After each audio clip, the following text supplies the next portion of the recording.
Hello, my name is Alkanne Houtzager and I blog about impact investing. I blog in Dutch, but because a lot of the reports and publications are in English, I blog about the content, so you might check out the original publications yourself.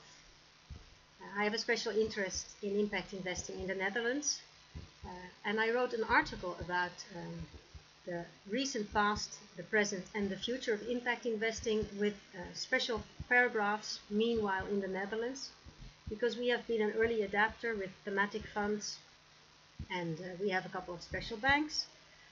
And we have actually, globally speaking, quite an impressive market share. We might be world champion. Last month our institutional investors launched a report claiming they have 24 billion euros in impact investments. And if you add to that the almost same amount of assets under management with our 3 sustainable banks, you could say that with that we actually have about 75% of the 60 billion US dollars that the global impact investing network guesstimates for the global impact investing market. My special focus in impact investing is on inclusive impact investing, so mainly public equity impact investments, and crowdfunding for impact is also an exciting area to monitor. And this month in the Impact Investing News blog for March 15th, I open with distribution news. If you have an impact investment product, it's important that you have your marketing and distribution as best as possible. And our sustainable ASN bank has a microfinance fund, which is now being offered by one of our big banks, ING Bank, as part of their fund portfolio. The ASN Microfinance Fund actually was listed on the Euronext stock exchange end of last year, but this of course adds another important channel for their sales.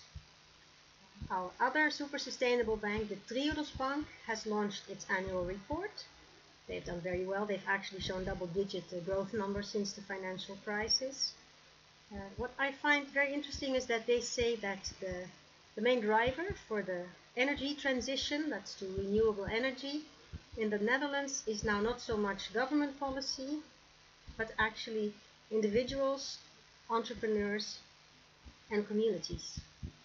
So we are basically going Danish, because the Danes have financed many local wind energy parks through their communities. I'll get back to that later. The Luxembourg Stock Exchange has good news.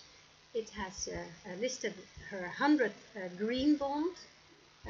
Actually, the preferred name in this case is Climate Awareness Bond, because it's another bond by the European Investment Bank. The Luxembourg Stock Exchange has 93 green bonds listed, and they are very high quality because all of them have been verified by the Climate Bond Initiative verifiers. So you are sure that you're buying a good quality green bond. Very nice green bond was issued by the New York Metro Authority, 500 million US dollars. And I like it very much because it's accompanied by a retail campaign. They have millions of travelers every day. Using public transport helps lowering carbon emissions. And with this retail campaign, they give their customers the chance to actually participate in this green bond investment. And the Apple bond, of course, last month is a very important one, because the most preferred company in the world launches a green bond that is going to help the growth of the green bond market, hopefully. Then we have interesting news in transparency. Morningstar, the rating agency, has published its ESG reviews of 20,000 funds. It's a paid service for their institutional clients. But of course this has been big news, and since I actually blogged, MSCI, the competitor rating agency, has now launched their reviews of 21,000 funds. A big American bank, JP Morgan, has launched an ethos platform for sustainable investment for its advisors. The first theme is climate. Next will be Catholic investing. What's interesting is that they say that as ESG integrated investment has shown to have the same returns as traditional investments, it's now the time to do this. So that statement, of course, is very helpful. And we have some local news. We have Think Capital in Amsterdam offering exchange-traded products. They have an interesting sustainable world ATP, which I have bought when it was launched, and it's done very well. It's one of their smaller products, unfortunately, but now they have integrated the UN Global Compact in their portfolio, so lifting the whole portfolio to a higher sustainable quality level. And since I have blogged, they have also signed the United Nations Principles for Responsible Investment. So very good developments at Think Capital in Amsterdam. In the Facts and Figures department, sort of an agenda-setting report by the British social investor Big Society Capital.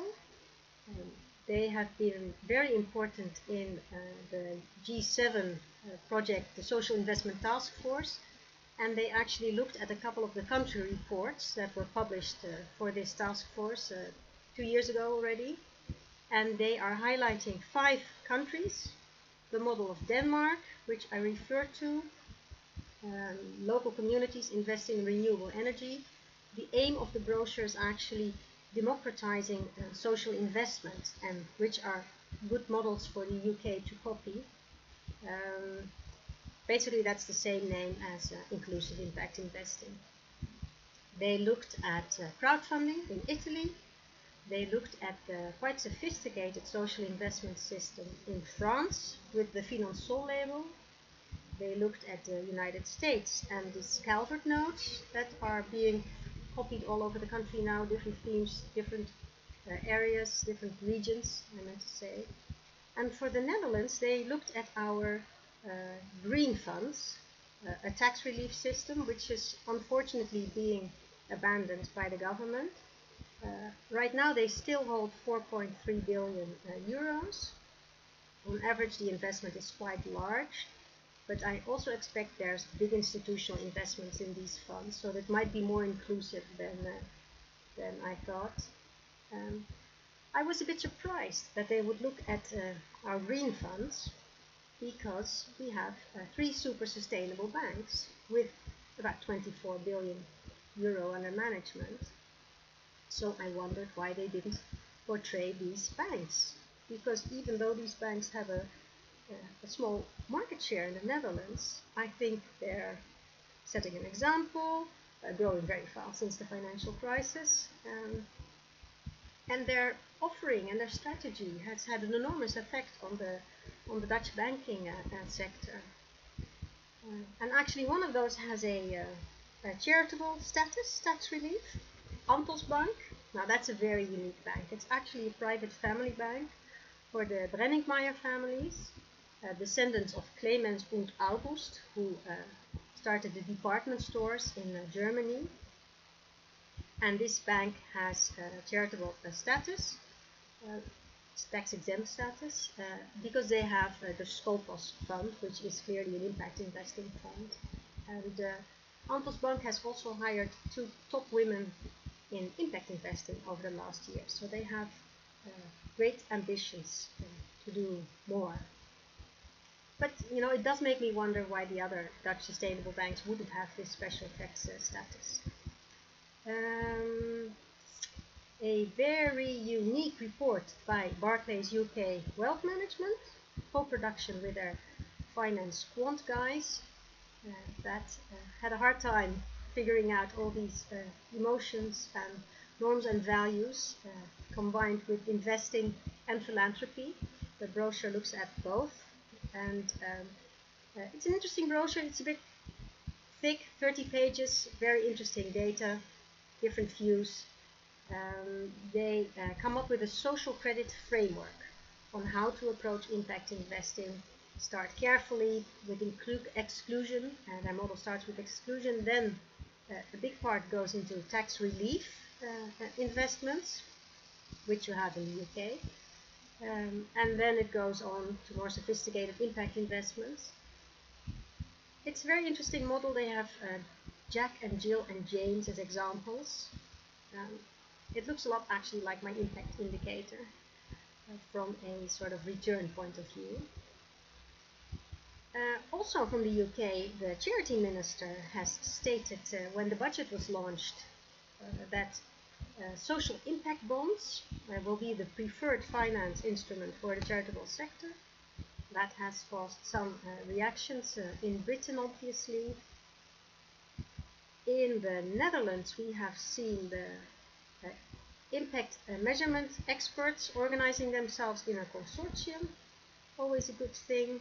And in impact metrics IT, Cinzer, which used to be the social evaluator and is an IT platform for social return on investment, it has integrated the Global Impact Investing Network data system, IRIS, in its platform, and also the IFC system. IFC is the International Finance Corporation, which is part of the World Bank. So that platform seems to have it all. And lastly, a portrait in Forbes of a small impact investor, very special person, Nathan Mackenzie Brown, who works as an online sales manager, doing pretty well, making $60,000 a year, but he only needs $20,000. Then he has this aim to donate $3,500 US to charity in his lifetime, paying back his college education to society. And the $20,000 that he has left, he invests as an impact investor. And he made a loan to a friend who couldn't get a mortgage for his house. He loans money to a local public, sort of social transport initiative. He has some nature conservation notes. But he also suggests lending money to charities, not only donating, but also lending money to charities. Very special person. And he's now sort of foreman of the tiny house movement, where you live in a very small place, so you make a very small carbon and resource footstep. Interesting article. I hope you like the blog, and links are all there. Hope you find all the content inspiring.